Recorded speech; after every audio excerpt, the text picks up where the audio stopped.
Selamat pagi, salam sejahtera. Baru-baru ini Muhyiddin telah dihadapkan ke mahkamah dengan 7 pertuduhan termasuk menerima rasuah dan pengubahan wang haram serta penyalahgunaan kuasa. Namun, beliau mengaku tidak bersalah, tetapi telah pun cuba mengaitkan orang-orang tertentu termasuklah Lim Guan Eng, Anwar Ibrahim, SPRM dan Peguam Negara. Namun demikian, apabila Muhyiddin kata beliau adalah orang yang dizalimi dan telah pun mengalami pendakwaan terpilih, apa kata pemimpin-pemimpin lain? Salah seorangnya ialah Isyam Jalil. Beliau kata, jawab di mahkamah jika tidak bersalah. Ini satu tips yang terbaik. Kalau rasa tak salah, jawab di mahkamah. Berani kerana benar, takut kerana salah. Di dalam dunia Tan Sri Muhyiddin Yassin, semua suci dan sedekah apabila menyatakan duit yang masuk ke dalam akaun Bersatu dianggap sedekah, kata Ketua Penerangan UMNO Isyam Jalil. Beliau berkata demikian selepas Presiden Bersatu itu menyatakan tidak bersalah kerana meluluskan projek Jana Wibawa untuk kontraktor Bumiputra. Semua ini timbul gara-gara salah satu kenyataan hadiah wang yang mengatakan bahawa semua yang mereka terima itu adalah sedekah. Ada yang mengatakan hadiah wang kata pemberian semasa PRU15 adalah sedekah. Jadi ini membuatkan ramai orang menganggap dan memperlekeh kenyataan tersebut dengan mengatakan ada orang menganggap rasuah itu kini adalah sedekah. Dan seperti kata Isyam Jalil, dalam dunia Tan Sri Muhyiddin Yassin, semua suci dan sedekah apabila mengatakan duit yang masuk ke dalam akaun Bersatu dianggap sedekah. Isyam Jalil berkata demikian selepas Presiden Bersatu itu menyatakan tidak bersalah kerana meluluskan projek Jana Wibawa untuk kontraktor Bumiputra. Tan Sri Muhyiddin Yassin mengikut fakta dan undang-undang dan dalam bahasa mudah, jika ada kontraktor dapat kontrak rundingan terus daripada senarai yang diberi oleh pejabat Perdana Menteri dan kemudian kontraktor ini memasukkan duit timbal balas atau kickback ke dalam akaun parti politik Tan Sri. Kemudian Tan Sri dan rakan-rakan guna duit itu untuk kempen pilihan raya Tan Sri. Itu adalah salah guna kuasa dan rasuah.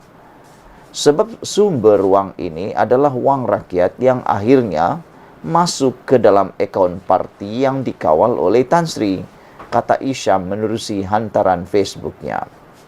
Tegas Isyam Jalil, wang rakyat merupakan hak yang tidak boleh digunakan untuk kegunaan parti kerana cukai yang dibayar oleh rakyat bukan keperluan pilihan raya, sekaligus menjerumus kepada salah guna kuasa serta rasuah.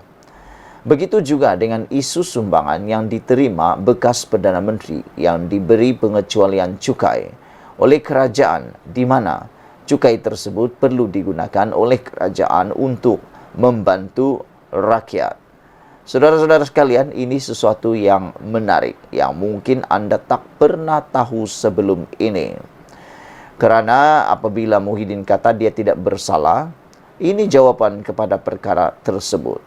Mengikut fakta dan undang-undang dalam bahasa mudah, jika ada kontraktor dapat kontrak rundingan terus daripada senarai yang diberi oleh pejabat Perdana Menteri dan kemudian kontraktor itu memasukkan duit timbal balas atau kickback ke dalam akaun parti politik Tan Sri, itu disebut rasuah dan salah guna kuasa. Kemudian, Tan Sri dan rakan-rakan pula guna duit ini untuk kempen pilihan raya Tan Sri. Itu adalah salah guna kuasa dan rasuah.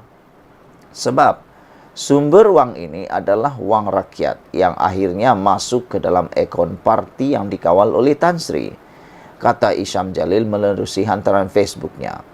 Tegas Isyam, wang rakyat merupakan hak yang tidak boleh digunakan untuk kegunaan parti kerana cukai yang dibayar oleh rakyat bukan keperluan pilihan raya, sekaligus menjerumus kepada salah guna kuasa serta rasuah.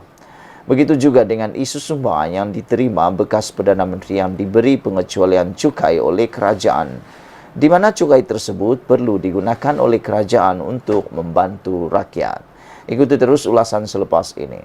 Selamat pagi, salam sejahtera. Saudara-saudara sekalian, menjelang PRN yang tidak lama lagi akan berlaku, Muhyiddin Yassin memberikan satu janji yang biasa kita dengar, yaitu bersatu akan jadi Menteri Besar jika Perikatan Nasional menang di Selangor, Negeri Sembilan, kata Muhyiddin Yassin. Jangan saja janji tinggal janji, kata Perikatan Nasional. Bersatu yang akan jadi Menteri Besar di Selangor, tetapi akhirnya nanti lain pula jadinya. Saudara-saudara sekalian, saya rasa mengapa Muhyiddin menjanjikan Selangor dan Negeri Sembilan Menteri Besar daripada bersatu, kerana mungkin inilah strategi beliau untuk rakyat di Selangor dan Negeri Sembilan dapat menerima PAS yang ada dalam gabungan mereka.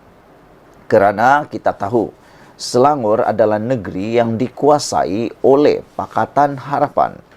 Jadi adalah sukar untuk mungkin kawasan-kawasan tertentu, khususnya kawasan bandar, sub-bandar, untuk menerima kehadiran PAS di dalam Perikatan Nasional. Itu sebabnya Muhyiddin Yassin cuba untuk memancing undi di kawasan Selangor dan Negeri Sembilan dengan menawarkan jawatan Menteri Besar kepada bersatu. Walau bagaimanapun, ada beberapa pemerhati politik mengatakan bahawa sebenarnya Selangor masih belum bersedia untuk menerima Perikatan Nasional. Selain daripada itu, ada juga yang menasihati Muhyiddin supaya jangan berjanji kosong sahaja. Dan mereka kata lebih baik Muhyiddin Yassin menumpukan perhatian dan kekuatan beliau sepenuhnya terhadap pertuduhan di mahkamah baru-baru ini.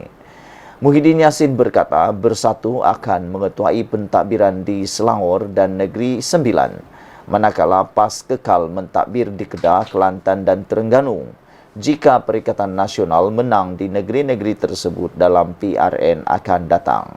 Siapakah bakal Menteri Besar di Selangor? Pastilah tiada yang lebih menonjolkan diri di Selangor selain daripada Azmin Ali. Itu pun jika Azmin Ali mampu menang lagi untuk kawasan Dewan Undangan Negeri. Saya fikir apabila bersatu menawarkan Menteri Besar itu, pastilah orang yang dimaksudkan itu ialah Azmin Ali. Itu sebabnya Azmin Ali masih kekal bersama Perikatan Nasional dan masih bersemangat bersama Perikatan Nasional, dan seakan-akan telah membuat pusingan apabila beliau mengumumkan baru-baru ini untuk berehat daripada politik, tetapi dalam keadaan segera beliau telah pun membuat putaran dengan mengatakan beliau bukan mahu bersara, tetapi beliau akan teruskan karier politik beliau sebagai ahli politik. Dan kita ramalkan Menteri Besar di Selangor yang dimaksudkan oleh Muhyiddin ini ialah Azmin Ali. Persoalan besar ialah masih diterimakah Azmin Ali di Selangor selepas beliau kalah kepada Menteri Besar Selangor sekarang, Amiruddin Syari, di Parlimen Gombak. Walaupun dijangkakan Azmin boleh mengalahkan Amiruddin, tetapi selepas PRU15 kelihatan Azmin sudah tidak lagi mampu memenangi kawasan tersebut. Presiden Bersatu merangkap pengurusi Perikatan Nasional berkata tumpuan mereka kini adalah merampas Selangor dan Negeri Sembilan daripada Pakatan Harapan, selain yakin mengekalkan kemenangan di Kedah, Kelantan dan Terengganu. Muhyiddin berkata Selangor dan Negeri Sembilan bila menang bersatu pimpin dan jadi Menteri Besar. Jangan tanya siapa Menteri Besar, sudah dipersetujui, kata beliau. Bagi Pulau Pinang pula, Muhyiddin berkata, komponen Perikatan Nasional yang paling banyak menang kerusi akan memegang jawatan Ketua Menteri. Muhyiddin turut menyuarakan keyakinan Perikatan Nasional mampu mengambil alih tampuk pemerintahan di Selangor yang dilihat sebagai kubu kuat Pakatan Harapan. Sekian dulu untuk kali ini. Jangan lupa tinggalkan komen Anda, tekan butang subscribe. Kita jumpa lagi. Bye-bye.